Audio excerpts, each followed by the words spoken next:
Hafla ya mazishi katika eneo la Ndia, kaunti ya Kirinyaga ililazimika kusimamishwa kwa muda baada ya waombolezaji kumtaka mbunge wa Mathira Eric Wamumbi kukatiza hotuba yake. Waombolezaji waliohudhuria mazishi ya Anne Wanjiru walimlaumu Wamumbi kwa kile walichokiona kama jitihada za kumpaka tope aliyekuwa naibu rais Rigathi Gachagua. Kizaazaa kilianza mbunge huyo alipodai kwamba Gachagua alimtelekeza mwenda zake hata baada ya kunufaika pakubwa na kundi lake la wacheza densi lilotumika kupigia debe mrengo wa Kenya Kwanza kwenye uchaguzi mkuu uliopita. Kufuatia kisa cha leo, Inspector General wa polisi Douglas Kanja amewaonya Wakenya na viongozi dhidi ya kuzua rabsha kwenye hafla wanazoshiriki. Ukweli ni kwamba Rigathi Gachagua hajasaidia huyu mama. Na hiyo ndio ukweli. Rigathi Gachagua hajasaidia huyu Charity.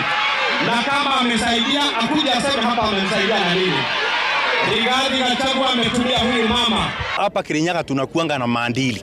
Hakuna kuja hapa kunja kutukana viongozi na kuleta siasa ambazo hazina msingi. We will not allow thuggery. Any person who breaks the law, whether a goon or otherwise, we will take appropriate actions.